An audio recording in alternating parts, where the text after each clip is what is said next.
another edition of Heart to Heart. My name is Elmira. I am your host on this show. We share stories of breakthrough. Our guest today is Imani Nic. The title is How to Divorce Wisely. She has all kinds of fabulous stuff getting into the energetics of divorce. How do you get over it? Just fabulous. I met her, earlier this year, probably was 2 months ago, I think. And it was just phenomenal. Her personal journey, and we're gonna have a fantastic conversation today about how to truly process your divorce. So hi Imani, how are you today? I'm good. How are you? Doing well, doing well. I know the last time we spoke, you were headed to all of these fantastic retreats and stuff. What? Yeah, well, yeah, something like a retreat, but yeah, it was a funnel hacking live, so it was not quite a retreat. It was like a business, more of a business type event. Okay, what did you pick up from that? Like the funnel hacking live? Well, it's just interesting to be in the room with people who have really created extraordinary results within their own businesses and created something from nothing and have gone on to make multi-millions and tens of millions in their businesses as just independent entrepreneurs. So when you're in the room with that caliber of people who continue to show up for themselves and their businesses and what they believe in, it's inspiring, because you get to feel the energy of that recalibration where you're like, okay, wow, this is what's possible, right? Right, right, So it was right. interesting to see hundreds of people picking up awards for, making, 1 million, 10 million in their businesses. It was really impressive. Wow. Wow, that is impressive because when you get in those rooms, when you get in spaces with people, it up levels you. And you're Yeah. like, oh, look what I'm capable of doing. Look where I can, Yes. look what I can. And I know that's what you do for many women all across the world. You really help them see what's possible during and after the divorce. And you use your magic word just then too, calibration. Mhm. What does that mean? Because I know that's the name of your mastermind, like she's recalibrating. Why does that word have so much significance? I love that you asked that question, and I'm still in the process of understanding exactly why, as I'm in my own recalibration phase. And I feel like what's interesting about it is when we use the word healing so much, we talk about healing and in context that I don't actually think that healing is actually the word to use, right? Hmm. We're not healing, necessarily healing through divorce. We are recalibrating our system to a new level. And so it's like the ways in which we used to be, the things in which we used to allow in our lives are no longer going to do it. Especially when we go through divorce, it's like we're not divorcing to make a lateral move, right? We're divorcing so that we can create something extraordinary on the other side. So there's like this recalibration phase to this next level of your life. What does that look like, feel like, for each individual is going to be unique for what they're going through. So I find that we need other ways to approach healing that are less the way that it's been spoken about previously, because the healing process can seem like it goes on and on, but the recalibration process is rapid. The recalibration processes can be very quick. And so, especially with the type of work that I do with women, which is subconscious reprogramming, I specialize in rapid subconscious reprogramming. So it's like taking patterns and ways of being and recalibrating quickly. So in that regard, there's a rapid process to it. But then there's also a more of a lengthy period, which is like the recalibration process into becoming this new version of yourself, right? And that's kind of the path and journey that I've really been on since going through my divorce, which I felt was really the journey of actually becoming a high value woman through the process of divorce, where I really learned the importance of emotional mastery and the importance of really understanding how significant and how much we can actually change an outcome by mastering our own emotions, by cleaning up our own energy, by becoming clear and having completion within our own system, so that everything else can come to completion as well around us. Because everyone is actually calibrating to a woman's energy. It's like, you know, women, we set the frequency in the home, right? Everybody's calibrating to the woman. Mm-hmm. You, right? I've witnessed that. I mean, I attest to that. Yeah. Yes. And so this is what's really fascinating when we look at like calibrating and recalibration. It's like, as the woman shifts and cleans up her energy and changes her life, everything else shifts around her, right? Mm-hmm. So especially in a divorce process, this is really important, because a lot of women can get stuck in divorce where it feels like they don't have a lot of control or power, because the system is not designed to really support her. And there are moments where she's going to be like, what can I do? Well, the thing that you can do is recalibrate.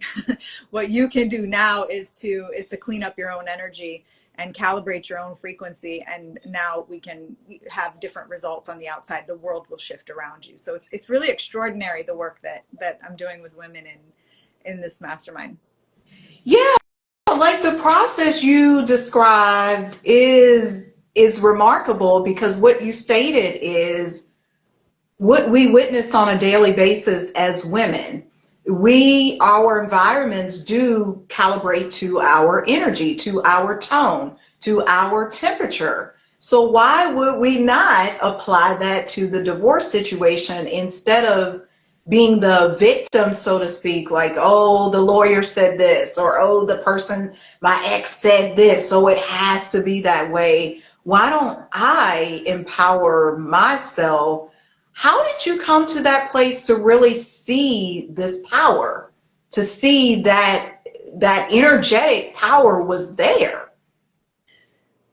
Well, for several years, I've been an energetic mentor to entrepreneurs, specifically bridging the point between where inner healing, before I used to refer to it as like inner healing and business meet, right? Where people's Mhm. incomes are capped, they're upper limiting because they're only making as much money as maybe their parents made. There's all kinds of lineage, different things with lineage, um, and upper limits of like financial upper limits specifically, but then not just that, other upper limits where you can actually have really successful entrepreneurs. Have I lost you here? Oh, you're still there. It could be my connection. Just keep speaking. Okay, If so we'll keep going. um the So anyway, I was doing this work specifically with entrepreneurs, and shoot.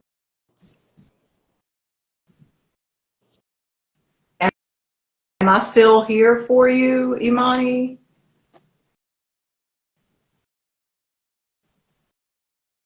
All right, are we back? Hmm. Oh, I can see okay, you fine. I can hear you great. Yeah. okay. So sometimes that process is that's the work that I was doing as I was going through my own unique divorce process, which was supporting entrepreneurs in this inner work with rapid subconscious reprogramming, hypnosis, helping them blast through upper limits in their businesses and things like this, and in their lives, also with their health, and maybe even wanting to conceive babies or different things. There's various things that we experience different inner blockages to the next level of our lives, or what we're trying to create. And so that's the work I was actively doing, one-to-one with my clients throughout my divorce process for the 2 years that my divorce took place. And I started to realize I need to treat myself like a client. I needed to start to take these methodologies and these things, these tools that I'm using with my clients, and apply them to the divorce process. And that's when I started to create, and I started to realize there's so many fine layers of energetics in the divorce process, that if we can learn how to harness our own energy more powerfully. And one of the big things that happened for me was like, I had to, there was that moment that I'm speaking of where it's like, I'm powerless in this. I feel powerless in this, right? Like that's that powerlessness. It's like, I'm paying $7,000 a month for an attorney. I'm showing up, I'm doing everything, for months on Yeah. end. Like it gets intense. It gets intense, and the more that's at stake, the more, we have custody involved, and there's multiple different things that are involved here. And if you're up against someone who is challenging or wants to almost punish you through the divorce process, or it would appear that that is their intention, it's a really good moment for you to not look at them and instead to turn the mirror and look at yourself and say, okay, well, where am I? Where is my energy playing out in this? Because I don't go for the victim thing, right? The victim mentality thing is off the table. So it's like, what do I need to learn here? Who do I need to become through this process? Who is this process developing me into? And how can I move through this more powerfully? Really became the big question for me. Yes. So it's almost like I love how revealing our work can be sometimes. So you were already working with entrepreneurs and helping them with their subconscious things to propel past these upper limits. So you're like, maybe I need to become a client. Like this could work. Like I need to analyze and understand what's really going on, all the intricate natures, because you don't often hear about this. Like there are so many facets of the divorce. Yeah, and people talk about divorce as kind of a one-dimensional thing. If we, even this conversation we're having right now is not really had in the divorce space much, where it becomes about how are we using our energy through this process? Who are we becoming through this process? How are we evolving as women through this process? How is this process developing us into the greatest version of ourselves? How can we, how can we actually shift this process? There's so much conversation around almost a victim mentality where the woman is positioned in as the victim in divorce oftentimes. And there are these structures that are designed that are not favorable to women, and definitely not favorable if you have been the the provider of the child, and then the man was the breadwinner and he's got all the money and he's able to put you through some divorce situation, high level attorneys and coming at you and trying to make it difficult. So there's lots of everybody's different, everyone's unique, is divorce is unique, right? So it's hard to speak to it on a level of like as if everyone's having the same experience. But here's the thing that the through line that I'm always looking for, and that's that how is this process, whatever transformational process, because divorce by nature is going to have us look at it's going to have us look at where we're underdeveloped, right? Where because it's a transition, and every transition is going to have us look at where we're underdeveloped. Where do we need to strengthen? So that's the through line. So no matter where it is, no matter what's coming up, every woman is going through that during a divorce for sure. Financial stuff. How have you been with your money?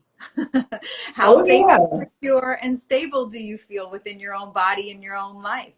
Do you have dependence issues? Are you, these types of different things will really come up to the surface for a woman to look at. How well do you communicate? How well do you lead yourself? How well are you being led by someone else's vision for your life, or are you a leader? So it's going to bring up your leadership qualities, right? How are you managing your emotions? Are you managing them well? Do you crumble under emotions? Do you let them get the better of you? Do you become reactive? And then how well can you relax? How well can you surrender? How well can you let go? What are your boundaries like? What are your standards like? What's your connection to God and spirit and the realm that supports you? Whew, divorce will come thick, right? It's going to come at you with all these, like you described them, through lines. And what vision you brought to mind for me was sometimes during a marriage, we can get in a space where we haven't even highlighted or focused on all of those areas because we've almost had like a one-track role, or I'm the caretaker of the children, I'm the caretaker of my husband. I haven't even considered my spiritual growth, or I haven't even considered leadership skills because I'm all over here. And then the divorce brings this like need to recalibrate. It's like, whoa, what's happening? Yes. See, you can feel it.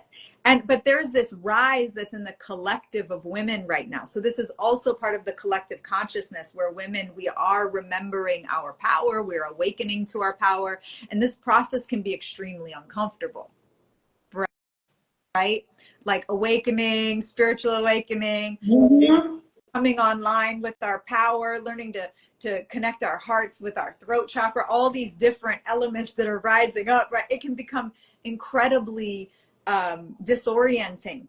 That's the healing process, that healing journey. I know that's a big part of your work, right? Is discussing this, the deeper aspects of healing and in relationship, correct? So Yes. this all this can be a very uncomfortable process for a lot of women because of lineage, because of where women have come from. I see things through a past life lens. I'm also a past life hypnotherapist, and so I can I consider things through that lens as well, of relationship, how women, what DNA, epigenetics, what we came into this life with. You know, there's a big conversation around that that's important to have too. Yeah, because those past lives are so important. I saw it in I took this this lady, she goes by Queen Afua, and I went through her 12-week, so you know I about read her. So I Sacred went through, I read Sacred Woman like 25 years ago or something. oh, when it came out. Oh my, let me tell you about Sacred Woman. I bought that book for myself and I was like, I read a couple of pages and said, I don't understand this. Like, if something drew me to the book. But then I picked it up a couple of years after that and was like, oh, I get it now. I get it now. And in 2020, fall of 2020, I enrolled in the whole program, the 12-week, and it was phenomenal because of what you're speaking to. I was able to focus on some of that lineage, the past lives, and see how was that affecting me right now as a woman? How was that affecting my womb? All of these things. I was like, whoa, this is a lot. This is a lot. Yeah, I love Queen Afua. We used to have a women's circle 25 years ago when that book came out. We were all my friends. We were around What? the circle doing Queen Afua stuff back when I was in college in Minneapolis. My goodness, time goes by. It goes by. Yeah, yeah, that she really, I mean, just that, and what the primary word there to me is sacred, and I Mhm. feel that's aligned with what you do too. This process of the recalibration is sacred. It's like a becoming. It's like going into this cocoon, the butterfly. You know, we're in springtime now and the things are blooming. The women are blooming. They're coming out. They're like, Yes. Yes. And specifically this work that I do is like can apply to anyone and anything, right? It really truly can. There's this knowing that I could go in and work and help any woman who's on this level, who's ready to, up level her life. And the reason I've gone specific with divorce right now is just because I remember during those moments when I was in it, and it was so thick. It was so it's like being in a waiting room. This is the image that came to me actually just before this call. Divorce is like being my divorce specifically, and there are other women who will relate to this because they share this experience. But it's like a waiting room where it's like you're in a doctor office, and then they call you, and then they send you back to the waiting room, and then they call you in for something else, and then you're like, okay, I did that part, and then you go sit back there. But mine went on like that for like 2 years. frantic.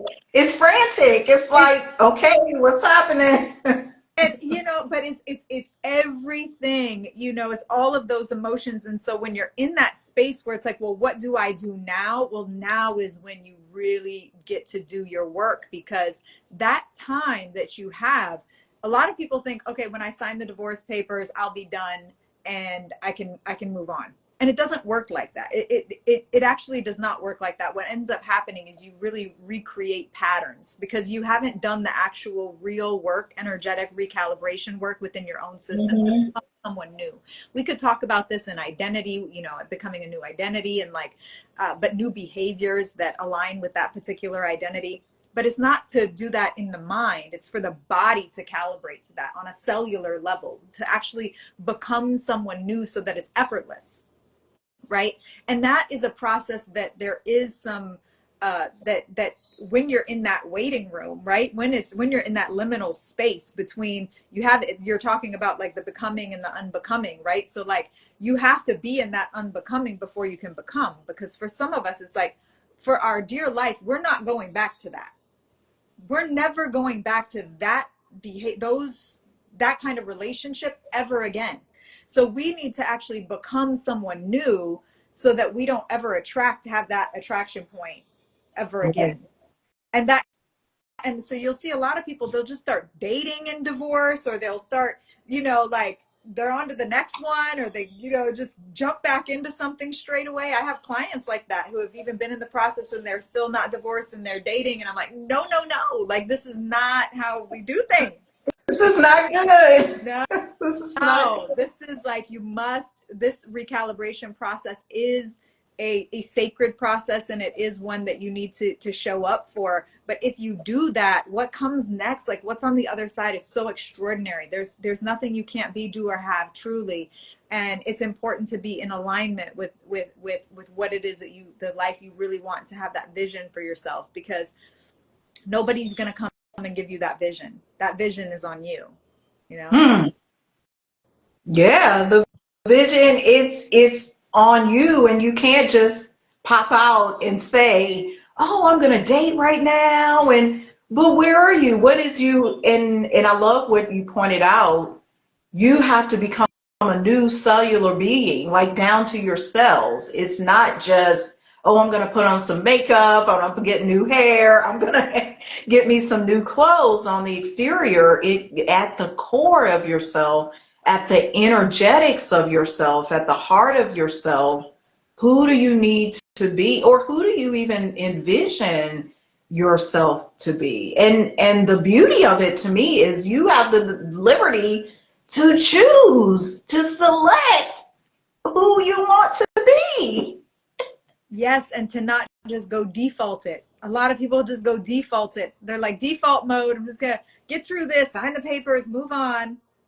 And then they miss the most sacred portal, because I feel like we only get a few of these types of portals in our life. Like we get these moments, these rites of passage that are sacred, right? And of course, nobody wants to get divorced. Nobody's like, I want to go through the sacred rite of passage of divorce. And most people are never going to think of it like that whatsoever, right? But for some of us, this is actually like a soul contract being completed. It's like, it is old weight. It's like what we came from a past life to resolve karmically in this lifetime with that individual is complete. So the worst thing you can do is stay. The worst thing you can do is try to work through it, right? That will result in health problems. You know, we all know what happens when you try to stay somewhere past its timeline. True. Yeah. You try to stay in a room past when you're supposed to exit, that doesn't go well.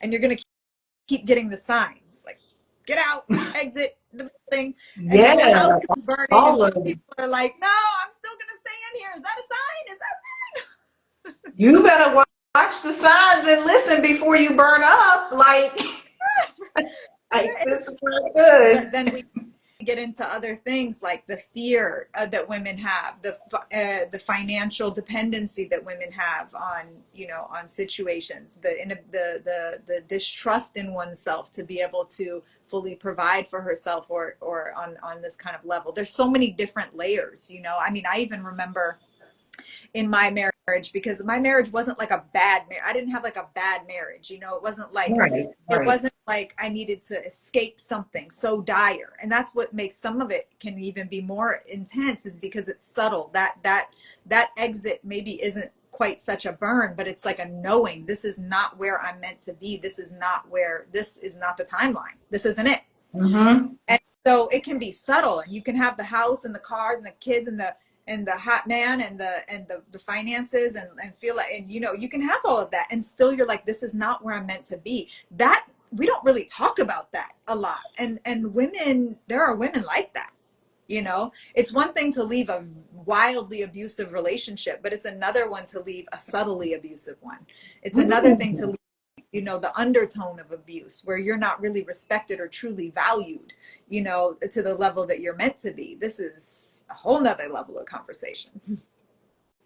Because, yeah, that's true. Subtle abuse.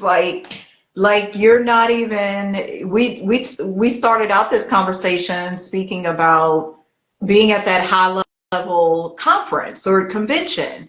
And let's say there's a marriage where the husband does not encourage the wife to go to something like that, to value herself enough to up level, to do those things. And to me, that is subtle abuse, because it's like, where do you want me to be? What do you want me to be? Who do you think I am if you're not, quote unquote, giving me permission to And I wonder expand? from you, like, what's your experience with that in your work, and what do you see when it comes to women who are really meant? Because this really speaks to my heart, which you're touching on right now. Because I knew, my subtle knowing was, I cannot be the woman that I came here to be in the container of this marriage.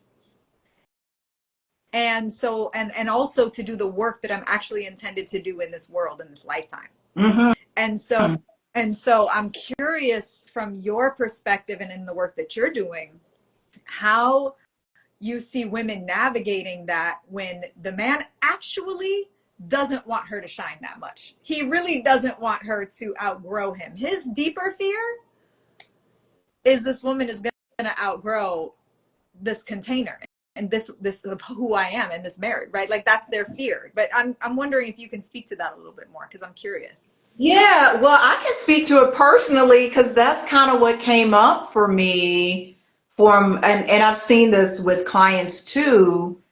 In a previous relationship, this happened where me and him were both doing different things musically, and I felt this strength. He never verbalized it, but I could feel it. Was like, I don't want her to shine, or I don't want her to do this. Because at one time I had gone to this conference in LA, out in Los Angeles, and honestly, there was other stuff happening before, but that was the straw that broke the camel's back, leading to the breakup. Because it was like, why are you going there? What are you doing there? Who are you meeting? And at the time, I was in a group with another guy, so that added extra the music. So it was extra stuff to that. And what I've noticed, what what I tell people is, you can sense when you're in a space that's not allowing you to grow. Because if there's an idea of something you've been presented, whether it's from your higher self, God said you should do this, or you knew you're supposed to take your business to the next level, you're supposed to go to the next level, but within your marriage or within your relationship, it's quote unquote holding you back, you're not supposed to be there. That to me is the barometer when you know you're being felt like something's holding you back. So that's the advice I always give, because you should be able to shine. You should be in a relationship that allows you to shine your light the brightest. Right. And so we women historically have needed to be in relationship as a survival, right? Like, it's safe. It's, we need to be safe, right? Mm-hmm. This is the undertone of every woman's experience on this planet, right? Is like, how do I be safe here? Mm-hmm. Right. So we're all just trying to be safe in this third dimension. And so oftentimes this is why we're, partnering with individuals that on one hand might make us feel a little bit safe. And what's interesting about safety too is that sometimes women can actually feel more safe in abuse. It's safer to be in an abusive situation or in a limiting situation than it is to be in the unknown and actually bet on themselves. So this is also something that's like, that needs to be recalibrated real quick. Yeah. Yeah. You know. Yeah, because if I've grown accustomed to, and I had a bit of that from my past too, just being comfortable being in situations where I might be abused or not allowed to be my best self. I felt good there. Like I felt like this is me. And it forced me to go kind of the other extreme where I'm like, I'm ultra independent, nobody's gonna get in, I'm blocking out my heart, I'm doing it all on my own. And that was not good either. Right. So to use your word, I had to recalibrate to more the center to be more balanced because I was like, And it this is, was bad. love this because you know, what you're bringing up too is so important, and it circles back to your original question, which is like, what is recalibrating, right? And it's like, well, what is it that you truly have this vision for your life, and what feels right to you, right? And then also like, how is spirit, divine, God, like moving through you in a way so that you're not in, you know, opposing your will so much that you're not, you know, there's like this resistance that's inside of you, right? So it's like, how can you tap in, tune in, turn on all these different support systems that are here for you on your mission in this life? And so it's one thing. I mean, obviously the pendulum's always going to correct itself, and what you're describing is like, okay, I was like over here in this abuse, then I went Yeah. back over to the, I'm trying to find my center over here. And that's the beautiful thing about recalibration that I find is like coming to this central point where your channel is clean and you're clear, and you don't have all these emotional energetic cords and ties that are unhealthily binding you to other individuals in any way, shape, or form, be it parents, be it ex-partners, be it anything and anyone, but becoming so intunely sensitive to these things where you can perceive, where you come back into your own powers of perception. You're no longer numbing, you're connected with your body, you're moving through with vision, you see. So that's like the whole recalibration process is one of attunement and alignment to truly what is right for you, you know. And that's like, that's part of the process that is so, the timing of it is so sacred in separation, divorce. That's when you can really clean up your energy, because you're not needing to be connected to anyone during that time. Even women who are single, I think this is work for women who are also single, that are like still in that transitionary phase where you're like, I don't know what's really for me. Why do you think we struggle with that so much? Like really knowing what's for us, being in tune, being in touch with our inner guidance, like just having this clear direction. I think because there's so much noise and static, and there's so many, we're opened up to, so especially with social media too, it can be even more challenging because we listen to so many different points of view and so many different perceptions, and then you have so many voices outside of yourself.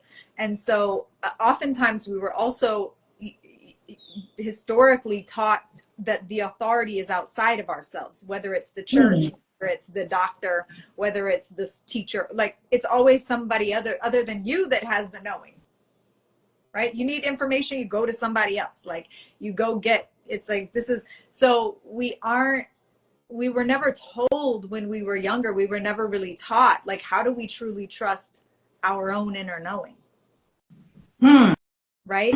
Most of us didn't have parents that trusted themselves, let alone could teach us how to trust ourselves. Yeah. You know, so we don't really have a lot of examples of that. And the more you kind of even break it down, even when it comes to like mentorship and different things like this, is like, you've got this mentor who's listening to that mentor who's listening to that mentor, and then you're tuned in, like, what's going to work for me? And then next thing you know, you're like, what do I even believe? And so there's a lot True. Yeah. of like but when you learn to listen, and this is why I love these subconscious processes that I work with, is because you're the authority. You are the one. I am the one that is taking you and holding the space for you. And I know where my artistry, I know how the subconscious works and how the frame works. And so I know where to kind of guide you and have you look and get you to a rapid result quickly, right? And so that's my artistry and my skill set, but you're always the authority. And so that's where women really transform quickly, because they start to know that their inner knowing comes online. Their direct connection with God comes online. They're clear. There's this clarity that comes really, really quickly. So it's not far out of reach. And we've been taught, you know, before things, I'm sure you've noticed this, and we all are noticing this, things used to take a long time. Like lots of things used to take a long time. Now we can just bust out this thing in ChatGPT real quick, and we can, It's everything's like that. fingertips, and we can hop on this call. We can be like, let's talk, and like, we can do this whole thing together in an instant. Whereby some of these things used to take 30 years. It used to take someone to become a millionaire, and now it's like people are becoming millionaires overnight. We're in, Right. we're like in this quantum, the realm has shifted where things are rapid. And so some of these modalities that we've been using to get through difficult times, right? Like talk therapy, for example, that used to work at a certain time in history. It's not necessary anymore. So what are the relevant tools to the times? That's she's recalibrating. That's what we're doing. We're doing relevant to the times recalibration work. Oh, that is big, Imani, because what you're speaking about is we live in 2025 now and beyond, 2027, 2028, all that's becoming. We have to live in the times. We have to utilize the tools that work right Yes. now. I've even seen that with myself in business. And it came intuitively. Nobody told me, because I used to like host these monthly workshops, and I'm like, this is not working. What am I doing? Like, this is stupid. So I'm like, let me do something that suits the time. Let me get better results for the audience, for people who are struggling with a breakup, divorce, whatever, by doing something that's relevant to the times. And sometimes we don't want to give up the old because we're stuck in that particular energy. We're stuck in the past. And to use this, we're stuck in that old relationship. So we don't even want to do anything new. We don't want to explore anything new. Like, we're in a time where we got to do new stuff, people. Yeah, I Got think people are also like mentally, cognitively tired, it. right? They're do you ever feel like just like that fog in your brain and fog behind your eyes? And it's just like, especially if you've been on social media or been on the computer or been, you know, on the screens too much, there's just this like this fog that takes over, right? And Mm-hmm. this also is, we have to consider this is affecting the way we see things, literally. You know, the way we see ourselves, the way we see the world, right?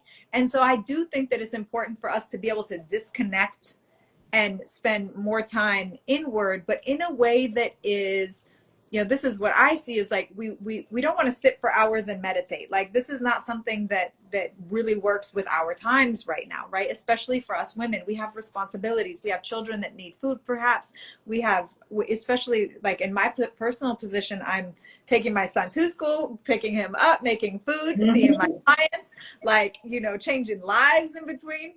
And so my time for, you know, meditation is like 15 minutes max, right? It's like 15 minutes on the little insight timer. And that's what we've got, because right now that we've got to move.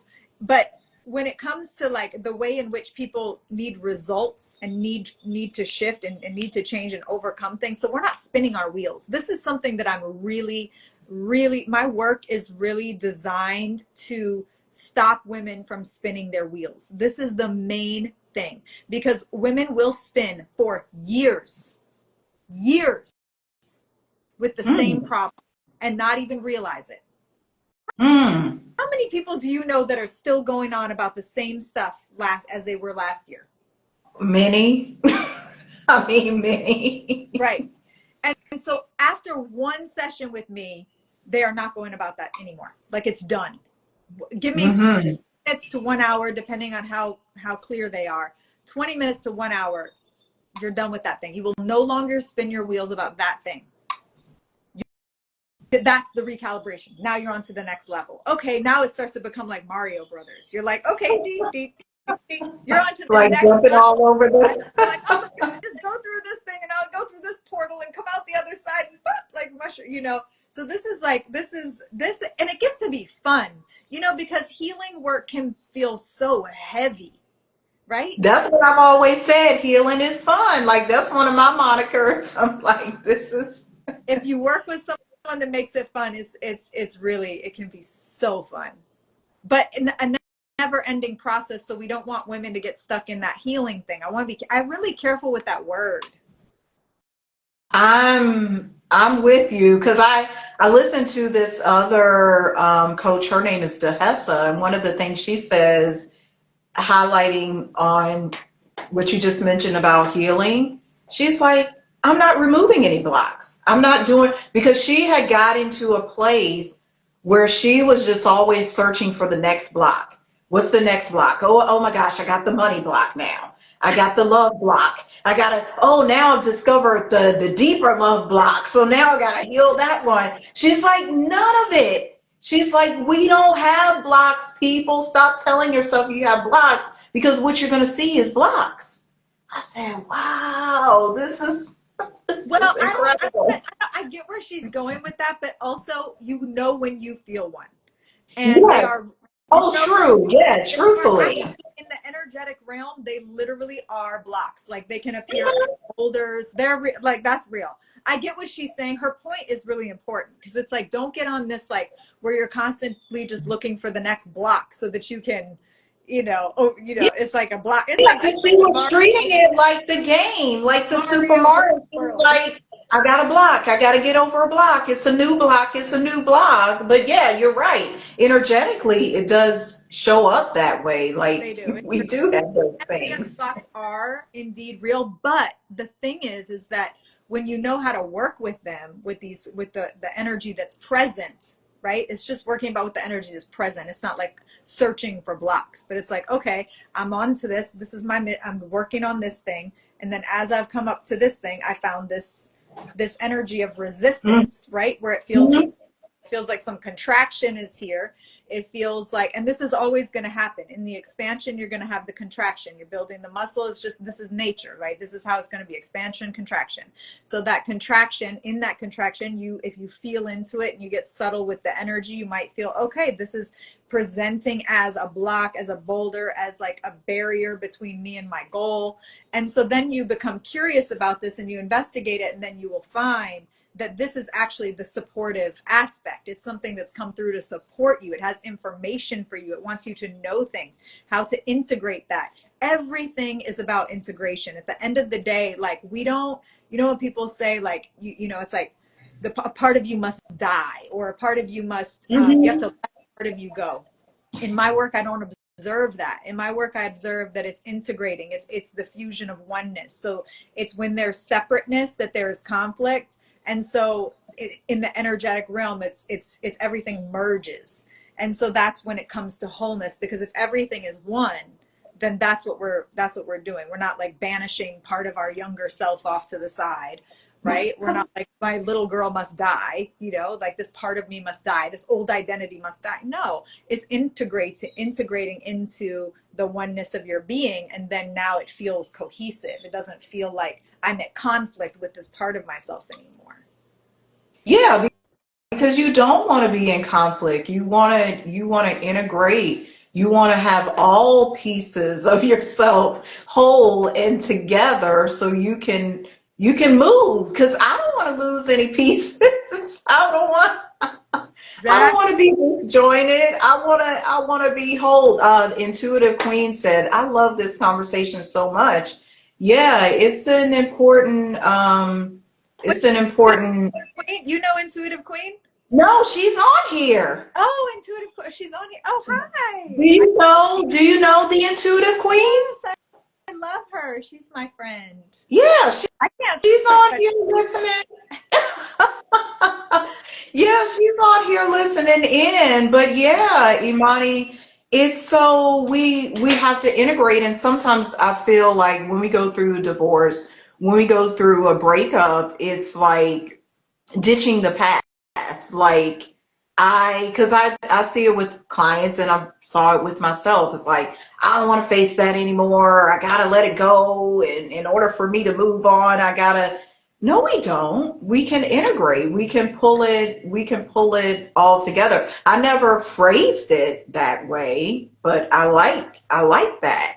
Well, you'll know it. What's important is to know it, to feel it, and to experience it, and to have a visceral experience with it becoming one, with the mergence of these, of the energy. And that's when we're recalibrating for real. You know, one of the things that I thought was really interesting is like when people are talking about like healings. So, okay, somebody brought this up to me the other day. We were talking about Jesus, and it was talking about how there were stories of when Jesus was doing healing, after after Jesus would leave, the individual's illnesses would return Hmm. because they weren't calibrated to the frequency of that presence, of that healing, right? It was like in his presence, yes, they could absolutely heal because he was holding the frequency for the heat, right? Hmm. But then when the time went by, they would come back because that person hadn't embodied that frequency. This is what calibrating is, right? It's like once you're recalibrated to that frequency and wholeness and complete, you can hold that frequency, you can hold it there, right? So it's integrated. Hmm. That was a really interesting conversation.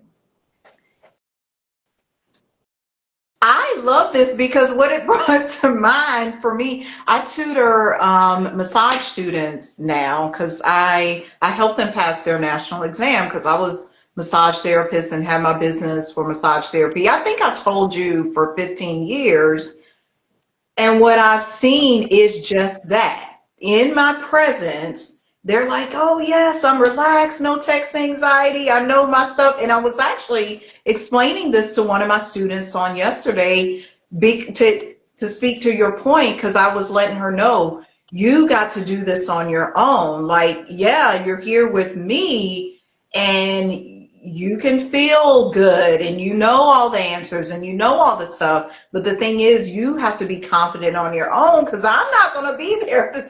And she joked and said, well, can I take you to the testing site with me? I'm like, no, but we can get you.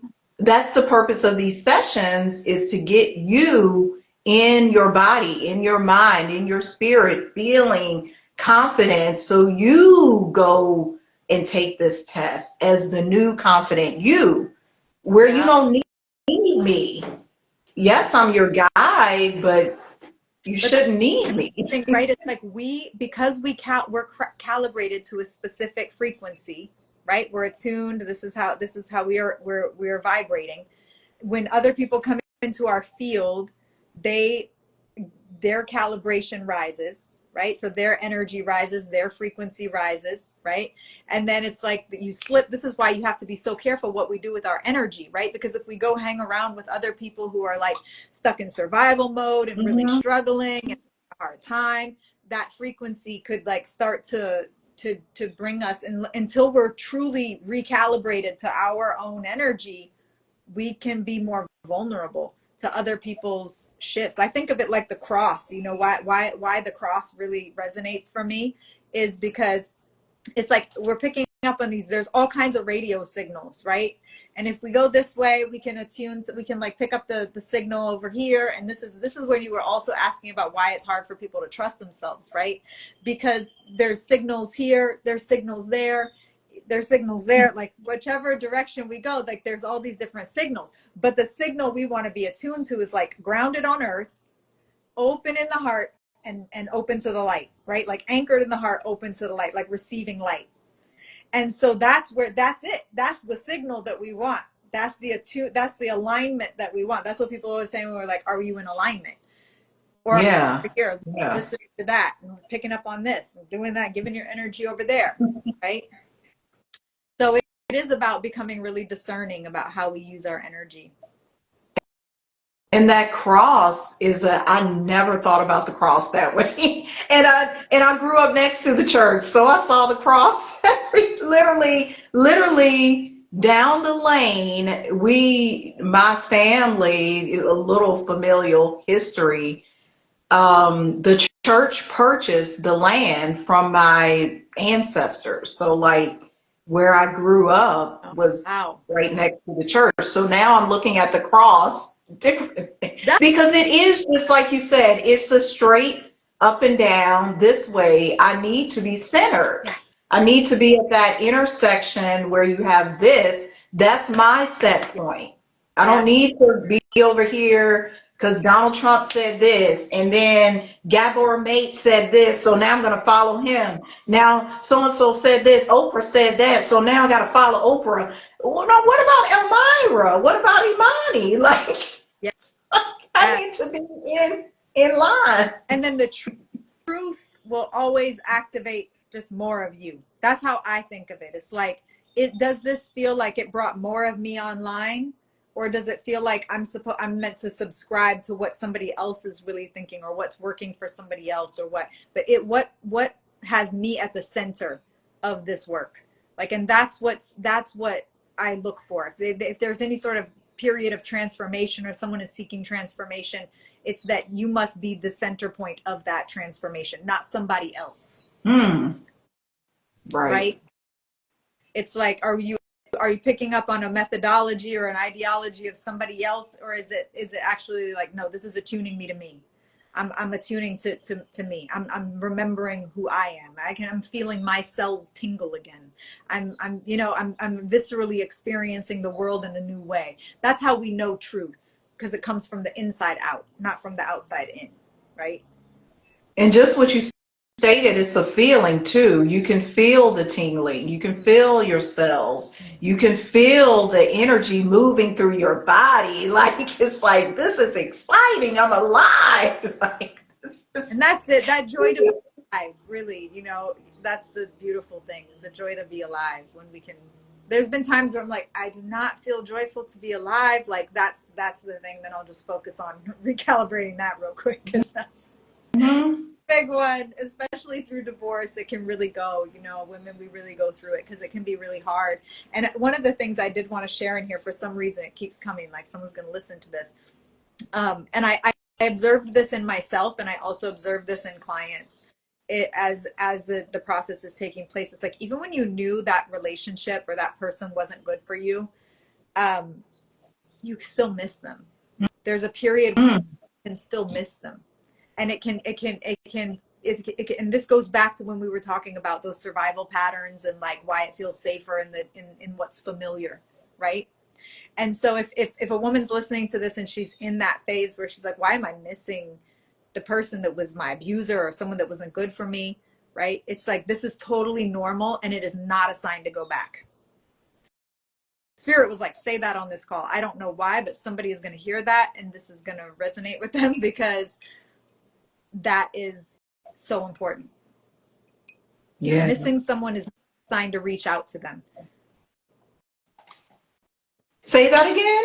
Missing someone is not a sign to reach out to them. Makes sense. Missing someone is not a sign to reach out to them, because we immediately think, oh, I need them back in my life. It must mean I'm supposed to reconnect. This, oh, I did that for years back in a previous relationship. Like, I thought, like, yeah, it kept me. You spoke to who kept doing things over and over year after year? Me. Like, I was Those doing that. feels. Yeah, I was trying, and yeah, it was bad. It was bad. Well, thank Well, goodness you're not there anymore. Thank goodness you're doing this beautiful work and having heart to hearts. Like, I just enjoy this so much, and this connection, and this is what it's really about, is like, and whoever will hear this and listen to this and pick this up in the right, it's like for them at the right moment. And who knows the ripple effect that one conversation can have on someone's life. It can really change. One simple conversation like this can change someone's life. It can save someone's life. It really is that profound. yeah, it is. It's changed me. I've seen it. I've even had people write about these chats, these heart to hearts. I didn't know they were watching. They're like, oh, the way so and so said this, and it was dynamic. Well, as we conclude, are there any final words or anything, or let people know how can they join the mastermind or any of the great offerings you have? Yeah, I have a number of resources that I'm supporting women through divorce with. So if you just want to find me at Imani Nic under here, wherever you put the little show note, and just slide into my DMs and say, hi, I saw you here, real human connection. I will receive you and see how I can best support you or guide you. The most important thing for a woman when going through divorce is to stay resourced, to remember she has power, and the power is in moving forward. And so that is an action that you can take, is just get in there and I'll share with you what I have, and you'll see what suits you and how it can support you. That's the best way. That's so beautiful because you said stay resourced. Stay resourceful.